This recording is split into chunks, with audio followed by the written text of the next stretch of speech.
Welcome to Solanki education digital. 21મો દાખલો નીચેના કોષ્ટકમાં અમદાવાદ શહેરનું 3 દિવસનું તાપમાન દર્શાવે છે। તેના આધારે પ્રશ્નનો જવાબ લખો।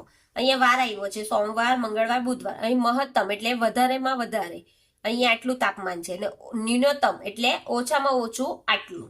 તો આપણે અહીંયા એના પરથી સવાલ લખીશું। કયો દિવસ સૌથી ગરમ છે? તો સૌથી ગરમ દિવસ એટલે કયો આવશે? વધારામાં વધારે। તો કયો દિવસ છે? સૌથી મોટી સંખ્યા કઈ છે? આ, એટલે મંગળવાર। મંગળવાર નો દિવસ ગરમ, સૌથી ગરમ છે। ને સાઈડ પર લખવું હોય તો લખી પણ શકાય કે કેટલો છે, તો 35.8 સેલ્સિયસ।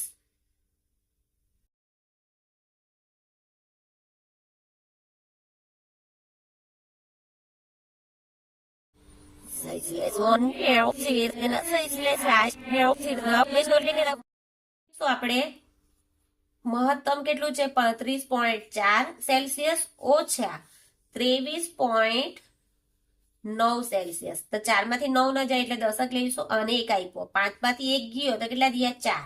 હવે 14 માંથી 9 જાય તો કેટલા રહેશે? 5।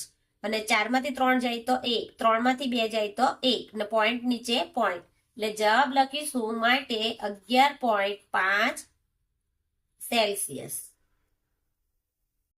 ત્રીજું, બુધવારના મહત્તમ અને ન્યૂનતમ તાપમાન વચ્ચેનો તફાવત જણાવો।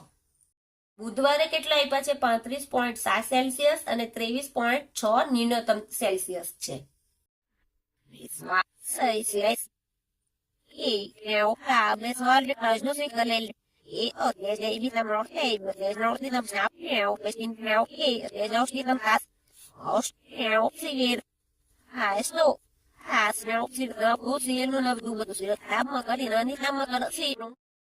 ચોથું, સોમવારનું ન્યૂનતમ તાપમાન બુધવારના ન્યૂનતમ તાપમાન કરતા વધારે છે કે ઓછું? કેટલું? સોમવારનું ન્યૂનતમ તાપમાન જોઈશું તો સોમવારનું કેટલું છે? 23.9 અને બુધવારનું કેટલું છે? 23.6। મોટી રકમમાંથી નાની રકમ તફાવત આવશે, એટલે આપણે મોટી રકમમાંથી નાની રકમ બાદ કરીશું। તો 23.9 આ કયું છે? સોમવારનું, ઓછા બુધવારનું કેટલું છે? 23.6 આ છે બુધવાર। તો 9 માંથી 6 જાય તો 3, 3 માંથી 3 જાય તો 0 ને 0, પોઈન્ટ નીચે પોઈન્ટ, એટલે અહીંયા આપણે જવાબમાં લખીશું માટે 0.3 સેલ્સિયસ ઓછું આવશે।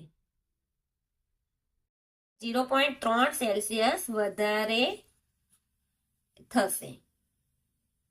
પાંચમું, મંગળવારના મહત્તમ તાપમાન અને બુધવારના ન્યૂનતમ તાપમાન વચ્ચેનો તફાવત કેટલો છે? મંગળવારનું જોઈશું તો મહત્તમ તાપમાન કેટલું છે? 35.8 સેલ્સિયસ અને બુધવારનું છે ન્યૂનતમ તાપમાન 23.6 સેલ્સિયસ। લખીશું 35.8 કયું છે? મંગળવારનું મહત્તમ તાપમાન, ને ન્યૂનતમ તાપમાન બુધવારનું કેટલું છે? 23.6 આ છે બુધવારનું, આ ન્યૂનતમ, આ છે મહત્તમ। 8 માંથી 6 જાય તો 2, પોઈન્ટ નીચે પોઈન્ટ, 5 માંથી 3 જાય તો 2 ને 3 માંથી 1 જાય તો 2, એટલે અહીં લખીશું 12.2 સેલ્સિયસ આવશે। જો તમને આ વિડીયો ગમે તો મારા વિડીયો લાઈક કરો, શેર કરો, સબસ્ક્રાઇબ કરો, અને મારી ચેનલને સબસ્ક્રાઇબ કરી રાખજો કે આવનાર વિડીયો નોટિફિકેશન તમને સહેલાઈથી મળી રહે। Thank you.